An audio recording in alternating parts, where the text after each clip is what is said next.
ಇಂದಿನ ದಿನಾಂಕ 28/7/2026. ಪ್ರಾರ್ಥ ಮುರಳಿ ಬಾಪ್ ತಾತ ಮಧುಬನ.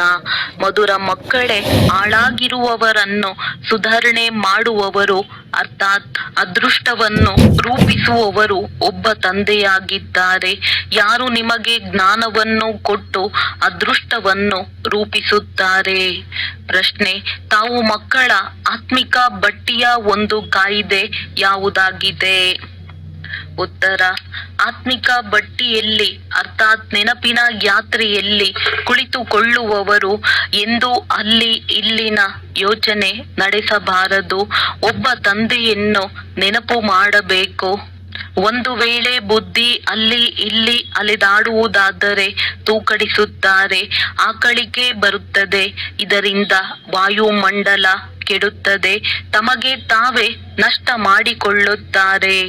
ಗೀತೆ ಹೃದಯದ ಆಶ್ರಯ. ಓಂ ಶಾಂತಿ. ಮಧುರಾತಿ ಮಧುರ ಆತ್ಮಿಕ ಮಕ್ಕಳು, ಹಾಡಿನ 2 ಶಬ್ದಗಳನ್ನು ಕೇಳಿದ್ದೀರಿ. ಮಕ್ಕಳಿಗೆ ಎಚ್ಚರಿಕೆ ಸಿಗುತ್ತದೆ. ಈ ಸಮಯದಲ್ಲಿ ಕೇವಲ ನೀವು ಬ್ರಾಹ್ಮಣರ ವಿನಃ ಎಲ್ಲರ ಅದೃಷ್ಟ ಹಾಳಾಗಿದೆ. ಅದೃಷ್ಟವನ್ನು ರೂಪಿಸುವವರು ಎಂದು ತಂದೆಗೆ ಹೇಳಲಾಗುತ್ತದೆ. ತಮಗೆ ಗೊತ್ತಿದೆ ಶಿವಬಾಬಾ ಎಷ್ಟು ಮಧುರವಾಗಿದ್ದಾರೆ ಎಂದು. ಬಾಬಾ ಎಂಬ ಅಕ್ಷರ ಮಧುರವಾಗಿದೆ.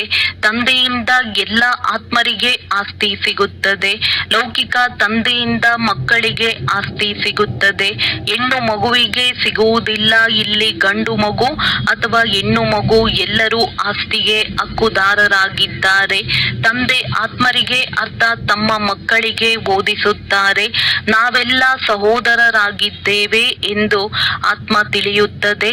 ಇದಕ್ಕೆ ಬ್ರದರ್ಹುಡ್, ವಿಶ್ವ ಭ್ರಾತೃತ್ವ ಎಂದು ಹೇಳಲಾಗುತ್ತದೆ. ಎಲ್ಲವೇ ಒಬ್ಬ ಭಗವಂತನ ಮಕ್ಕಳಾಗಿದ್ದೇವೆ. ಆದರೆ ಇಷ್ಟು ಯುದ್ಧ ಜಗಳ ಏಕೆ ಮಾಡುತ್ತಾರೆ? ಎಲ್ಲರೂ ಪರಸ್ಪರ ಜಗಳ ಮಾಡುತ್ತಲೇ ಇರುತ್ತಾರೆ. ಅನೇಕ ಧರ್ಮ, ಅನೇಕ ಮತಗಳಿದೆ ಮತ್ತು ಮುಖ್ಯ ಮಾತಂತೂ ರಾವಣ ರಾಜ್ಯದಲ್ಲಿ ಯುದ್ಧವೇ ನಡೆಯುತ್ತದೆ. ಏಕೆಂದರೆ ವಿಕಾರಗಳ ಪ್ರವೇಶತೆ ಆಗುತ್ತದೆ. ಕಾಮ ವಿಕಾರದ ಮೇಲೆ ಎಷ್ಟೊಂದು ಯುದ್ಧ ಜಗಳ ನಡೆಯುತ್ತದೆ. ಈ ರೀತಿ ಬಹಳ ರಾಜರು ಯುದ್ಧ ಮಾಡಿದ್ದರು. ಕಾಮ ವಿಕಾರಕ್ಕಾಗಿ ಅನೇಕರು ಜಗಳ ಮಾಡುತ್ತಾರೆ. ಎಷ್ಟು ಖುಷಿ ಆಗುತ್ತಾರೆ. ಯಾರ ಜೊತೆಯಾದರೂ ಮನಸ್ಸಾದರೆ ಒಡೆಯುವುದು ಮಾಡುತ್ತಾರೆ. ಕಾಮ ಮಹಾಶತ್ರುವಾಗಿದೆ. ಕ್ರೋಧ ಮಾಡಿಕೊಳ್ಳುವವರಿಗೆ ಕ್ರೋಧಿ ಎಂದು ಹೇಳಲಾಗುತ್ತದೆ. ಲೋಭ ಇರುವವರಿಗೆ ಲೋಭಿ ಎಂದು ಹೇಳಲಾಗುತ್ತದೆ. ಆದರೆ ಕಾಮಿ ಆಗಿರುವವರಿಗೆ ಅನೇಕ ಹೆಸರುಗಳಿಟ್ಟಿದ್ದಾರೆ. ಆದರೆ ಅಮೃತವನ್ನು ಬಿಟ್ಟು ವಿಷವನ್ನು ಏಕೆ ಕುಡಿಯುವುದು? ಶಾಸ್ತ್ರದಲ್ಲಿ ಅಮೃತ ಎಂದು ಹೆಸರು ಕೊಟ್ಟಿದ್ದಾರೆ. ಸಾಗರ ಮಂಥನ ಮಾಡಿದಾಗ ಅಮೃತ ಬಂದಿದೆ ಎಂದು ತೋರಿಸುತ್ತಾರೆ. ಲಕ್ಷಿಗೆ ಕಳಶವನ್ನು ಕೊಟ್ಟಿದ್ದಾರೆ. ಎಷ್ಟು ಕಥೆಗಳಿವೆ. ಇದರಲ್ಲೂ ಸರ್ವವ್ಯಾಪಿಯ ಮಾತು ದೊಡ್ಡದಾಗಿದೆ. ಗೀತೆಯ ಭಗವಂತ ಯಾರಾಗಿದ್ದಾರೆ ಮತ್ತು ಪತಿತ ಪಾವನ ಯಾರಾಗಿದ್ದಾರೆ? ಪ್ರದರ್ಶನಿಯಲ್ಲಿ ಮುಖ್ಯವಾಗಿ ಈ ಚಿತ್ರಗಳ ಮೇಲೆ ತಿಳಿಸಲಾಗುತ್ತದೆ. ಪತಿತ ಪಾವನ ಜ್ಞಾನ ಸಾಗರ ಮತ್ತು ಅವರಿಂದ ಹೊರಟಿರುವ ಗಂಗೆಯರೋ ಅಥವಾ ನೀರಿನ ನದಿಗಳೋ ಅಥವಾ ಸಾಗರವೋ. ಎಷ್ಟು ಒಳ್ಳೊಳ್ಳೆಯ ಮಾತುಗಳನ್ನು ತಿಳಿಸಲಾಗುತ್ತದೆ. ತಂದೆ ಕುಳಿತು ತಿಳಿಸುತ್ತಿದ್ದಾರೆ. ಮಧುರಾತಿ ಮಧುರ ಮಕ್ಕಳೇ, ನಿಮ್ಮನ್ನು ಯಾರು ಪಾವನ ಮಾಡಿದ್ದಾರೆ? ಹಾಳಾಗಿರುವವರನ್ನು ಸುಧಾರಣೆ ಮಾಡುವವರು ಯಾರು? ಪತಿತ ಪಾವನ ಯಾವಾಗ ಬರುತ್ತಾರೆ? ಈ ಆಟ ಹೇಗೆ ಮಾಡಲ್ಪಟ್ಟಿದೆ ಯಾರಿಗೂ ಗೊತ್ತಿಲ್ಲ. ತಂದೆಗೆ ಜ್ಞಾನ ಸಾಗರ, ಆನಂದ ಸಾಗರ, ಶಾಂತಿಯ ಸಾಗರ ಎಂದು ಹೇಳಲಾಗುತ್ತದೆ. ಹಾಳಾಗಿರುವವರನ್ನು ಸುಧಾರಣೆ ಮಾಡುವವರು ಒಬ್ಬರೇಯಾಗಿದ್ದಾರೆ ಎಂದು ಗಾಯನವೂ ಸಹ ಇದೆ. ರಾವಣನೇ ನಮ್ಮನ್ನು ಹಾಳು ಮಾಡುತ್ತಾನೆ ಎಂದಂತೂ ಅರ್ಥ ಆಗುತ್ತದೆ. ಇದು ಸೋಲು ಗೆಲುವಿನ ಆಟವಾಗಿದೆ.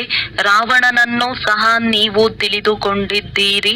ಯಾರನ್ನು ವರ್ಷ ವರ್ಷ ಸುಡುತ್ತಾರೆ. ರಾವಣ ಭಾರತದ ಶತ್ರುವಾಗಿದ್ದಾನೆ. ಭಾರತದಲ್ಲಿಯೇ ಪ್ರತಿ ವರ್ಷ ಸುಡುತ್ತಾರೆ. ಯಾವಾಗಿನಿಂದ ಸುಡುತ್ತಾ ಬಂದಿದ್ದೀರಾ ಎಂದು ಅವರನ್ನು ಕೇಳಿ ಅಂದಾಗ ಇದು ಅನಾದಿಯಿಂದ ಸೃಷ್ಟಿ ಆರಂಭ ಆದಾಗಿನಿಂದ ನಡೆಯುತ್ತಾ ಬಂದಿದೆ ಎಂದು ಹೇಳುತ್ತಾರೆ. ಶಾಸ್ತ್ರದಲ್ಲಿ ಓದಿರುವುದೆಲ್ಲ ಸತ್ಯ ಎಂದು ಹೇಳುತ್ತಾ ಬಂದಿದ್ದಾರೆ. ಈಶ್ವರನಿಗೆ ಸರ್ವವ್ಯಾಪಿ ಎಂದು ಹೇಳುವುದು ಮುಖ್ಯ ತಪ್ಪಾಗಿದೆ. ತಂದೆ ಇದು ಯಾರ ತಪ್ಪಾಗಿದೆ ಎಂದು ಹೇಳುವುದಿಲ್ಲ. ಇದು ಡ್ರಾಮಾದಲ್ಲಿ ನಿಗದಿಯಾಗಿದೆ. ಸೋಲು ಗೆಲುವಿನ ಆಟವಾಗಿದೆ. ಮಾಯಿಯ ಜೊತೆ ಸೋತಾದಾಗ ಸೋಲು, ಗೆದ್ದಾಗ ಗೆಲುವು. ಮಾಯಿಯ ಜೊತೆ ಹೇಗೆ ಸೋಲುವುದು ಅದನ್ನೂ ಸಹ ತಿಳಿಸಲಾಗುತ್ತದೆ. ಪೂರ್ತಿ ಅರ್ಧಕಲ್ಪ ರಾವಣ ರಾಜ್ಯ ನಡೆಯುತ್ತದೆ. 1 ಸೆಕೆಂಡಿನ ಅಂತರವೂ ಸಹ ಇರಲು ಸಾಧ್ಯವಿಲ್ಲ. ರಾಮರಾಜ್ಯದ ಸ್ಥಾಪನೆ, ರಾವಣ ರಾಜ್ಯದ ವಿನಾಶವು ತನ್ನ ಸಮಯದಲ್ಲಿ ಸರಿಯಾಗಿ ಆಗುತ್ತದೆ. ಸತ್ಯಯುಗದಲ್ಲಿ ಲಂಕೆ ಇರುವುದಿಲ್ಲ. ಅದಂತೂ ಬುದ್ಧ ಧರ್ಮದ ಖಂಡವಾಗಿದೆ. ಲಂಡನ್ ಈ ಕಡೆ ಇದೆ, ಅಮೆರಿಕ ಈ ಕಡೆ ಇದೆ ಎಂದು ಓದಿರುವವರ ಬುದ್ಧಿಯಲ್ಲಿ ಇರುತ್ತದೆ. ವಿದ್ಯೆಯಿಂದ ಬುದ್ಧಿಯ ಬೀಗ ತೆರೆಯಲಾಗುತ್ತದೆ, ಬೆಳಕು ಬರುತ್ತದೆ. ಇದಕ್ಕೆ ಜ್ಞಾನದ 3ನೇ ನೇತ್ರ ಎಂದು ಹೇಳಲಾಗುತ್ತದೆ. ವೃದ್ಧರು ಬಹಳ ವಿಷಯಗಳನ್ನು ತಿಳಿದುಕೊಳ್ಳಲು ಸಾಧ್ಯವಿಲ್ಲ. ಇವರು ಒಂದು ಮುಖ್ಯ ಮಾತನ್ನು ಧಾರಣೆ ಮಾಡಿಕೊಳ್ಳಬೇಕು. ಯಾವುದು ಅಂತ್ಯದಲ್ಲಿ ಕೆಲಸಕ್ಕೆ ಬರುವುದು. ಮನುಷ್ಯರು ಶಾಸ್ತ್ರಗಳನ್ನಂತೂ ಬಹಳ ಓದುತ್ತಾರೆ. ಆದರೂ ಕೊನೆಗೆ ರಾಮ ರಾಮ ಎಂಬುದು ಹೇಳಿ ಎಂದು ಒಂದು ಅಕ್ಷರವನ್ನು ಹೇಳಿಬಿಡುತ್ತಾರೆ. ಶಾಸ್ತ್ರವನ್ನು ಕೇಳಿಸಿ, ವೇದವನ್ನು ಕೇಳಿಸಿ ಎಂದು ಹೇಳುವುದಿಲ್ಲ. ಕೊನೆಗೆ ರಾಮನನ್ನು ನೆನಪು ಮಾಡಿ ಎಂದು ಹೇಳುತ್ತಾರೆ. ಯಾರು ಹೆಚ್ಚು ಸಮಯ ಯಾವ ಚಿಂತನೆಯಲ್ಲಿ ಇರುತ್ತಾರೆ ಅಂತ್ಯದಲ್ಲೂ ಅದೇ ನೆನಪು ಬಂದು ಬಿಡುತ್ತದೆ. ಈಗ ಎಲ್ಲರ ವಿನಾಶವಂತೂ ಆಗಬೇಕಾಗಿದೆ. ಎಲ್ಲರೂ ಯಾರನ್ನು ನೆನಪು ಮಾಡುತ್ತಾರೆ ಎಂದು ನಿಮಗೆ ಗೊತ್ತಿದೆ. ಕೆಲವರು ಕೃಷ್ಣನನ್ನು, ಕೆಲವರು ಗುರುವನ್ನು ನೆನಪು ಮಾಡುತ್ತಾರೆ. ಕೆಲವರು ತಮ್ಮ ದೇಹ ಸಂಬಂಧಿಗಳನ್ನು ನೆನಪು ಮಾಡುತ್ತಾರೆ. ದೇಹವನ್ನು ನೆನಪು ಮಾಡಿದರೆ ಎಲ್ಲವೂ ಸಮಾಪ್ತಿ ಆಗಿಬಿಡುತ್ತದೆ. ತಮ್ಮನ್ನು ತಾವು ಆತ್ಮ ಎಂದು ತಿಳಿದು ತಂದೆಯನ್ನು ನೆನಪು ಮಾಡಿ ಎಂಬ ಒಂದೇ ಮಾತನ್ನು ಇಲ್ಲಿ ನಿಮಗೆ ತಿಳಿಸಲಾಗುತ್ತದೆ. ನಾವು ಎಷ್ಟು ನೆನಪು ಮಾಡುತ್ತೇವೆ ಎಂದು ಚಾರ್ಟ್ ಇಟ್ಟುಕೊಳ್ಳಿ. ಎಷ್ಟು ನೆನಪು ಮಾಡುತ್ತೀರೋ ಅಷ್ಟು ಪಾವನರಾಗುತ್ತಾ ಹೋಗುತ್ತೀರಿ. ಗಂಗೆಯಲ್ಲಿ ಸ್ನಾನ ಮಾಡುವುದರಿಂದ ಪಾವನರಾಗುತ್ತೀರೆಂದಲ್ಲ. ಆತ್ಮನ ಮಾತಾಗಿದೆ ಎಲ್ಲವೇ. ಆತ್ಮವೇ ಪಾವನ ಆಗುತ್ತದೆ, ಆತ್ಮನೇ ಪತಿತ ಆಗುತ್ತದೆ ಎಲ್ಲವೇ. ಆತ್ಮ ನಕ್ಷತ್ರ ಬಿಂದು ಆಗಿದೆ ಎಂದು ತಂದೆ ತಿಳಿಸಿದ್ದಾರೆ. ಭ್ರುಕುಟಿಯ ಮಧ್ಯದಲ್ಲಿ ಆತ್ಮ ಇರುವುದು. ಆತ್ಮ ನಕ್ಷತ್ರ ಅತಿ ಸೂಕ್ಷ್ಮವಾಗಿದೆ. ತಾವು ಮಕ್ಕಳೇ ಈ ಮಾತುಗಳನ್ನು ತಿಳಿದುಕೊಳ್ಳಲು ಸಾಧ್ಯ. ನಾನು ಕಲ್ಪದ ಸಂಗಮದಲ್ಲಿ ಬರುತ್ತೇನೆ ಎಂದು ನಾನು ತಿಳಿಸಿದ್ದೇನೆ. ಘೋರ ಅಂಧಕಾರ ಮತ್ತು ಘೋರ ಬೆಳಕಿನ ಸಂಗಮದಲ್ಲಿ ಬರುತ್ತೇನೆ. ಬಾಕಿ ಯುಗ ಯುಗದಲ್ಲಿ ಬರುವ ಅವಶ್ಯಕತೆ ಇಲ್ಲ. ಏಣಿಯನ್ನು ಇಳಿಯುತ್ತಲೇ ಬರುತ್ತೀರಿ. ಪೂರ್ಣ 84 ಜನ್ಮಗಳ ಏಣಿ ಇಳಿದಾಗ ತಂದೆಯು ಬರುತ್ತಾರೆ. ಈ ಜ್ಞಾನ ಇಡೀ ಪ್ರಪಂಚಕ್ಕಾಗಿ ಇದೆ. ಇವರ ಎಲ್ಲಾ ಚಿತ್ರಗಳು ಕಲ್ಪನೆಯಾಗಿದೆ ಎಂದು ಸನ್ಯಾಸಿಗಳು ಹೇಳಿಬಿಡುತ್ತಾರೆ. ಆದರೆ ಕಲ್ಪನೆ ಮಾಡುವ ಮಾತೇ ಇದರಲ್ಲಿ ಇಲ್ಲ. ಇದು ಎಲ್ಲರಿಗೆ ತಿಳಿಸಲಾಗುತ್ತದೆ. ಇಲ್ಲವೆಂದರೆ ಹೇಗೆ ಗೊತ್ತಾಗುತ್ತದೆ? ಆದ್ದರಿಂದ ಈ ಚಿತ್ರಗಳನ್ನು ಮಾಡಲಾಗಿದೆ. ಈ ಪ್ರದರ್ಶನಿ ದೇಶ ವಿದೇಶದಲ್ಲಿ ಆಗುತ್ತಿರುತ್ತದೆ. ಬಹಳ ಭಾರತವಾಸಿ ಮಕ್ಕಳಿದ್ದಾರೆ ಎಂದು ತಂದೆಯು ತಿಳಿಸುತ್ತಾರೆ. ಎಲ್ಲರೂ ಮಕ್ಕಳಾಗಿದ್ದಾರಲ್ಲವೇ? ಇದು ಅನೇಕ ಧರ್ಮಗಳ ವೃಕ್ಷವಾಗಿದೆ. ಇವರೆಲ್ಲರೂ ಕಾಮಚಿತೆಯ ಮೇಲೆ ಕುಳಿತು ಸುಟ್ಟು ಸತ್ತು ಹೋಗಿದ್ದಾರೆ ಎಂದು ತಂದೆ ಕುಳಿತು ತಿಳಿಸುತ್ತಾರೆ. ಸತ್ಯಯುಗದಲ್ಲಿ ಯಾರು ಮೊಟ್ಟ ಮೊದಲು ಬರುತ್ತಾರೆ ಅವರೇ ಪುನಃ ಮೊಟ್ಟ ಮೊದಲು ದ್ವಾಪರದಿಂದ ಹಿಡಿದು ಕಾಮ ಅಗ್ನಿಯಲ್ಲಿ ಸುಟ್ಟು ಹೋಗುತ್ತಾರೆ. ಆದ್ದರಿಂದ ಕಪ್ಪಾಗಿ ಬಿಟ್ಟಿದ್ದಾರೆ. ಈಗ ಎಲ್ಲರ ಸದ್ಗತಿ ಆಗುವುದಿದೆ. ತಾವು ನಿಮಿತ್ತರಾಗಿದ್ದೀರಿ. ನಿಮ್ಮ ಹಿಂದೆ ಎಲ್ಲರ ಸದ್ಗತಿ ಆಗುವುದಿದೆ. ತಂದೆ ಎಷ್ಟು ಸಹಜ ರೀತಿ ತಿಳಿಸುತ್ತಾರೆ. ಕೇವಲ ತಂದೆಯನ್ನು ನೆನಪು ಮಾಡಿ ಎಂದು ಹೇಳುತ್ತಾರೆ. ಆತ್ಮವೇ ದುರ್ಗತಿಯನ್ನು ಪಡೆದುಕೊಂಡಿದೆ. ಆತ್ಮ ಪತಿತ ಆಗುವುದರಿಂದ ಶರೀರವೂ ಸಹ ಅದೇ ರೀತಿ ಸಿಗುತ್ತದೆ. ಆತ್ಮನನ್ನು ಪಾವನ ಮಾಡಿಕೊಳ್ಳುವ ಬಹಳ ಸಹಜ ಯುಕ್ತಿಯನ್ನು ತಂದೆ ತಿಳಿಸುತ್ತಾರೆ.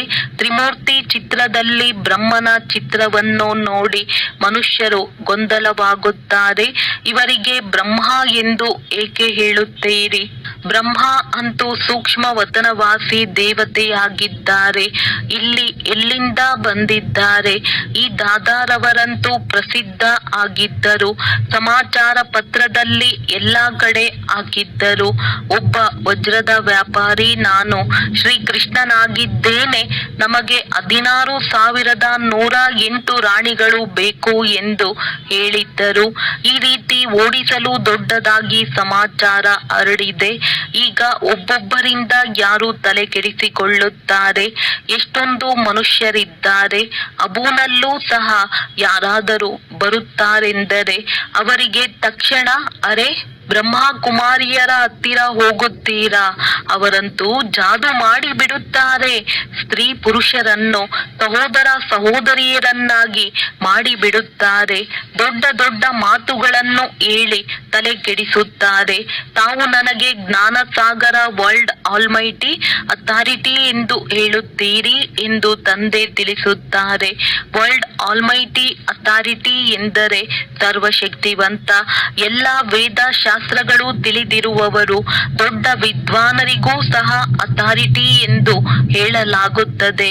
ಏಕೆಂದರೆ ಅವರೆಲ್ಲರೂ ವೇದ ಶಾಸ್ತ್ರ ಮುಂತಾದವುಗಳನ್ನು ಓದುತ್ತಾರೆ.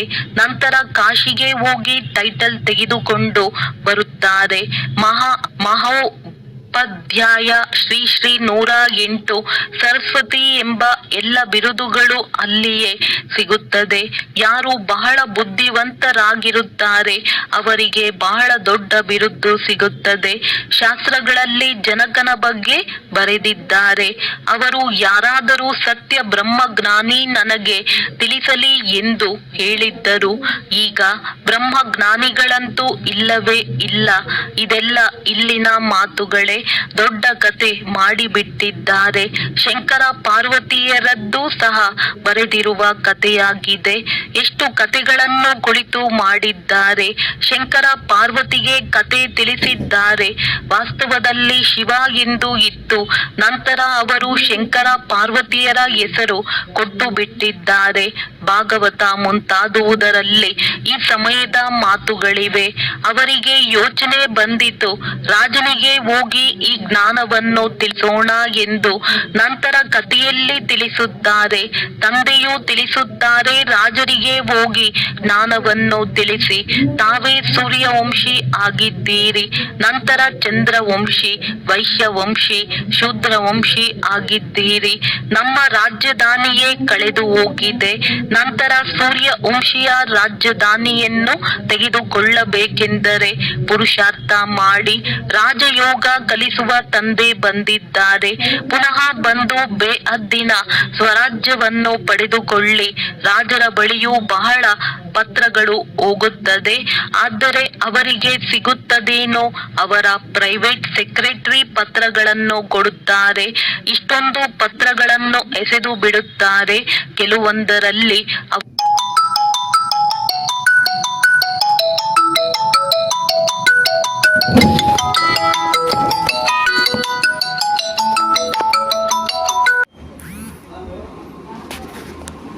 ಅವರಿಗೆ ತೋರಿಸುತ್ತಾರೆ.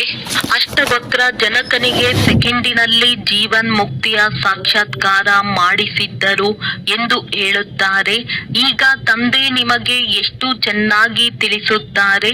ಯಾರು ತಿಳಿದುಕೊಳ್ಳುವರು ಇಲ್ಲವೋ ಅವರು ಇಲ್ಲಿ ಅಲ್ಲಿ ನೋಡುತ್ತಿರುತ್ತಾರೆ. ಬಾಬಾ ತಕ್ಷಣ ತಿಳಿದುಕೊಳ್ಳುತ್ತಾರೆ. ಅವರ ಬುದ್ಧಿಯಲ್ಲಿ ಏನೂ ಕುಳಿತುಕೊಳ್ಳುತ್ತಿಲ್ಲ ಎಂದು. ಬಾಬಾ ಎಲ್ಲ ಕಡೆ ನೋಡುತ್ತಾರೆ. ಎಲ್ಲರೂ ಚೆನ್ನಾಗಿ ಕೇಳುತ್ತಾರೆಯೇ? ಇವರ ಬುದ್ಧಿ ಎಲ್ಲೋ ಅಲೆದಾಡುತ್ತಿರುತ್ತದೆ. ಆಕಳಿಸುತ್ತಿರುತ್ತಾರೆ. ಜ್ಞಾನ ಬುದ್ಧಿಯಲ್ಲಿ ಕುಳಿತುಕೊಂಡಿಲ್ಲವೆಂದರೆ ತೂಕಡಿಸುತ್ತಿರುತ್ತಾರೆ. ನಷ್ಟ ಆಗಿಬಿಡುತ್ತದೆ. ಕರಾಚಿಯಲ್ಲಿ ಮಕ್ಕಳ ಬಟ್ಟಿ ಇತ್ತು. ಕೆಲವರು ತೂಕಡಿಸಿದರೆ ಅವರನ್ನು ತಕ್ಷಣ ಹೊರಗೆ ಹಾಕುತ್ತಿದ್ದರು. ತಾವೇ ಕುಳಿತುಕೊಳ್ಳುತ್ತಿದ್ದರು. ಹೊರಗಿನವರು ಯಾರೂ ಬರುತ್ತಿರಲಿಲ್ಲ. ಶುರುವಿನಲ್ಲಿ ಇವರದ್ದು ಬಹಳ ದೊಡ್ಡ ಪಾರ್ಟ್ ನಡೆದಿತ್ತು. ದೊಡ್ಡ ಚರಿತ್ರೆ ಇದೆ. ಶುರುವಿನಲ್ಲಂತೂ ಮಕ್ಕಳು ಬಹಳ ಧ್ಯಾನದಲ್ಲಿ ಹೋಗುತ್ತಿದ್ದರು. ಇದುವರೆಗೂ ಜಾದೂ ಎಂದು ಹೇಳುತ್ತಾರೆ. ಪರಮಪಿತ ಪರಮಾತ್ಮನಿಗೆ ಜಾದೂಗರ್ ಎಂದು ಹೇಳುತ್ತಾರೆ. ಶಿವಬಾಬಾ ನೋಡುತ್ತಾರೆ. ಇವರಿಗೆ ಬಹಳ ಪ್ರೀತಿ ಇದೆ. ನೋಡುತ್ತಿದ್ದಾಗಲೇ ತಕ್ಷಣ ಧ್ಯಾನದಲ್ಲಿ ಹೋಗುತ್ತಿದ್ದರು. ಭಾರತವಾಸಿಗಳಿಗೆ ವೈಕುಂಠವೆಂದರೆ ಬಹಳ ಪ್ರೀತಿ ಇದೆ. ಯಾರಾದರೂ ಸತ್ತು ಹೋದರೆ ವೈಕುಂಠವಾಸಿ ಆದರೂ ಸ್ವರ್ಗವಾಸಿ ಆದರೂ ಎಂದು ಹೇಳುತ್ತಾರೆ. ಈಗ ಇದಂತೂ ನರಕವಾಗಿದೆ. ಎಲ್ಲರೂ ನರಕವಾಸಿ ಆದರು. ಆಗ ಇಂಥವರು ಸ್ವರ್ಗವಾಸಿ ಆದರು ಎಂದು ಹೇಳುತ್ತಾರೆ. ಆದರೆ ಸ್ವರ್ಗದಲ್ಲಂತೂ ಯಾರೂ ಹೋಗುವುದೇ ಇಲ್ಲ. ನಾವು ಸ್ವರ್ಗವಾಸಿ ಆಗಿದ್ದೆವು. ನಂತರ 84 ಜನ್ಮಗಳನ್ನು ತೆಗೆದುಕೊಂಡು ನರಕವಾಸಿ ಆದೆವು ಎಂದು ಈಗ ಕೇವಲ ನೀವಷ್ಟೇ ತಿಳಿದುಕೊಂಡಿದ್ದೀರಿ. ಪುನಃ ಈಗ ಬಾಬಾ ಸ್ವರ್ಗವಾಸಿಯನ್ನಾಗಿ ಮಾಡುತ್ತಿದ್ದಾರೆ. ಸ್ವರ್ಗದಲ್ಲಿ ರಾಜಧಾನಿ ಇರುತ್ತದೆ. ರಾಜಧಾನಿಯಲ್ಲಿ ಬಹಳ ಪದವಿಗಳಿವೆ. ಪುರುಷಾರ್ಥ ಮಾಡಿ ನರನಿಂದ ನಾರಾಯಣರಾಗಬೇಕು. ಮೊಮ್ಮ ಬಾಬಾ ಭವಿಷ್ಯದಲ್ಲಿ ಲಕ್ಷ್ಮೀ ನಾರಾಯಣರಾಗುತ್ತಾರೆ ಎಂದು ತಮಗೆ ಗೊತ್ತಿದೆ. ಈಗ ಪುರುಷಾರ್ಥ ಮಾಡುತ್ತಿದ್ದಾರೆ. ಆದ್ದರಿಂದ ಫಾಲೋ ಫಾದರ್ ಮದರ್ ಎಂದು ಹೇಳಲಾಗುತ್ತದೆ. ಇವರು ಹೇಗೆ ಪುರುಷಾರ್ಥ ಮಾಡಿದರು ಅದೇ ರೀತಿ ತಾವೂ ಸಹ ಮಾಡಿ. ಇವರು ನೆನಪಿನಲ್ಲಿ ಇರುತ್ತಾರೆ. ಸ್ವದರ್ಶನ ಚಕ್ರಧಾರಿಯಾಗುತ್ತಾರೆ. ತಾವು ತಂದೆಯನ್ನು ಮತ್ತು ಆಸ್ತಿಯನ್ನು ನೆನಪು ಮಾಡಿ ತ್ರಿಕಾಲದರ್ಶಿಯಾಗಿ ನಿಮಗೆ ಪೂರ್ತಿ ಚಕ್ರದ ಜ್ಞಾನವಿದೆ. ಇದರಲ್ಲಿ ತತ್ಪರರಾಗಿರಿ. ಬೇರೆಯವರಿಗೆ ತಿಳಿಸುತ್ತೀರಿ. ಈ ಸೇವೆಯಲ್ಲಿ ತತ್ಪರರಾಗಿದ್ದರೆ ಬೇರೆ ಯಾವುದೇ ವ್ಯಾಪಾರ ವ್ಯವಹಾರ ನೆನಪಿರುವುದಿಲ್ಲ. ಒಳ್ಳೆಯದು. ಮಧುರಾತಿ ಮಧುರ ಅಗಲಿ ಹೋಗಿ ಮರಳಿ ಸಿಕ್ಕಿರುವ ಮಕ್ಕಳ ಪ್ರತಿ ಮಾತ್ಪಿತಾ ಬಾಪ್ ದಾದಾರವರ ನೆನಪು, ಪ್ರೀತಿ ಹಾಗೂ ಸುಪ್ರಭಾತ. ಆತ್ಮಿಕ ಮಕ್ಕಳಿಗೆ ಆತ್ಮಿಕ ತಂದೆಯ ನಮಸ್ತೆ. ಧಾರಣೆಗಾಗಿ ಮುಖ್ಯ ಸಾರ. ಸತ್ಯಯುಗದಲ್ಲಿ ಶ್ರೇಷ್ಠ ಪದವಿಯನ್ನು ಪಡೆಯಲು ಮಾತಾ ಪಿತಾರವರನ್ನು ಪೂರ್ತಿ ಫಾಲೋ ಮಾಡಬೇಕು. ಅವರ ಸಮಾನ ಪುರುಷಾರ್ಥ ಮಾಡಬೇಕು. ಸೇವೆಯಲ್ಲಿ ತತ್ಪರರಾಗಿರಬೇಕು. ಏಕಾಗ್ರವಾಗಿ ವಿದ್ಯೆಯನ್ನು ಓದಬೇಕು. ನೆನಪಿನ ಸತ್ಯ ಸತ್ಯ ಚಾರ್ಟ್ ಇಟ್ಟುಕೊಳ್ಳಬೇಕು. ತಮ್ಮನ್ನು ತಾವು ಆತ್ಮ ಎಂದು ತಿಳಿದು ತಂದೆಯನ್ನು ನೆನಪು ಮಾಡಬೇಕು. ದೇಹ ಮತ್ತು ದೇಹಧಾರಿಗಳನ್ನು ನೆನಪು ಮಾಡಬಾರದು. ವರದಾನ: ತಮ್ಮ ಶ್ರೇಷ್ಠ ಸ್ಥಿತಿಯಲ್ಲಿ ಸ್ಥಿತರಾಗಿದ್ದು ಪ್ರತಿಯೊಂದು ಸಂಕಲ್ಪ, ಮಾತು ಹಾಗೂ ಕರ್ಮವನ್ನು ಮಾಡುವಂತಹ ಸಂಪೂರ್ಣ ನಿರ್ವಿಕಾರಿ ಭವ. ಸಂಪೂರ್ಣ ನಿರ್ವಿಕಾರಿ ಅರ್ಥಾತ್ ಯಾವುದೇ ವಿಕಾರದ ಕಡೆಗೂ ಸ್ವಲ್ಪ ಪರ್ಸೆಂಟೇಜ್ನಲ್ಲಿಯೂ ಆಕರ್ಷಣೆ ಆಗಬಾರದು. ಎಂದಿಗೂ ಅದರ ವಿವಶರು ಆಗಬಾರದು. ಶ್ರೇಷ್ಠ ಸ್ಥಿತಿಯುಳ್ಳ ಆತ್ಮರುಗಳು ಯಾವುದೇ ಸಾಧಾರಣ ಸಂಕಲ್ಪವನ್ನು ಮಾಡಲು ಸಾಧ್ಯವಿಲ್ಲ. ಹಾಗಾದರೆ ಯಾವಾಗ ಯಾವುದೇ ಸಂಕಲ್ಪ ಅಥವಾ ಕರ್ಮವನ್ನು ಮಾಡುತ್ತೀರೆಂದರೆ ಪರಿಶೀಲನೆ ಮಾಡಿಕೊಳ್ಳಿರಿ. ಶ್ರೇಷ್ಠವಾದ ಹೆಸರಿನಂತೆ ಶ್ರೇಷ್ಠ ಕರ್ಮವು ಇದೆಯೇ? ಒಂದು ವೇಳೆ ಹೆಸರು ಶ್ರೇಷ್ಠವಾದುದು ಕಾರ್ಯವು ಕನಿಷ್ಠವಾಗಿದ್ದರೆ ಹೆಸರಿಗೆ ಕಳಂಕ ಮಾಡುತ್ತೀರಿ. ಆದ್ದರಿಂದ ಲಕ್ಷ್ಯದ ಪ್ರಮಾಣ ಲಕ್ಷಣವನ್ನು ಧಾರಣೆ ಮಾಡಿಕೊಂಡಾಗ ಹೇಳಲಾಗುತ್ತದೆ ಸಂಪೂರ್ಣ ನಿರ್ವಿಕಾರಿ ಅರ್ಥಾತ್ ಸಂಪೂರ್ಣ ಪವಿತ್ರ ಆತ್ಮ. ಸ್ಲೋಗನ್: ಕರ್ಮವನ್ನು ಮಾಡುತ್ತಾ ಮಾಡಿಸುವಂತಹ ತಂದೆಯ ಸ್ಮೃತಿ ಇದ್ದರೆ ಸ್ವಪುರುಷಾರ್ಥ ಹಾಗೂ ಯೋಗದ ಸಮತೋಲನವು ಸಮಾನವಾಗಿ ಇರುತ್ತದೆ. ಅವ್ಯಕ್ತ ಸೂಚನೆ: ಜ್ವಾಲಾ ಸ್ವರೂಪ ಸ್ಥಿತಿಯಲ್ಲಿರುತ್ತ ಶಕ್ತಿಶಾಲಿ ನೆನಪಿನ ಅನುಭವ ಮಾಡಿ ಈ ಕಲಿಯುಗಿ ತಮೋ ಪ್ರಧಾನ ಜಜ್ಜಡೀಭೂತ ವೃಕ್ಷದ ದುರ್ದಶೆ ನೋಡುತ್ತಾ ಬ್ರಹ್ಮ ತಂದೆಗೆ ಸಂಕಲ್ಪ ಬರುತ್ತದೆ. ಈಗೀಗ ಮಕ್ಕಳ ತಪಸ್ವಿ ರೂಪದ ಮೂಲಕ ಯೋಗ ಅಗ್ನಿಯಿಂದ ಈ ಹಳೆಯ ವೃಕ್ಷವನ್ನು ಭಸ್ಮ ಮಾಡಬೇಕೆಂದು. ಆದರೆ ಇದಕ್ಕೆ ಸಂಘಟಿತ ರೂಪದಲ್ಲಿ ಫುಲ್ ಫೋರ್ಸ್ನಿಂದ ಯೋಗ ಜ್ವಾಲೆಯನ್ನು ಪ್ರಜ್ವಲಿತವಾಗಬೇಕು. ಬ್ರಹ್ಮ ತಂದೆಯ ಈ ಸಂಕಲ್ಪವನ್ನು ಸಂಕಲ್ಪದಲ್ಲಿ ತನ್ನಿರಿ. ಒಳ್ಳೆಯದು. ಓಂ ಶಾಂತಿ. ಓಂ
ಟೋಟಲ್ ಹೌದು 17,900 ಟೋಟಲ್.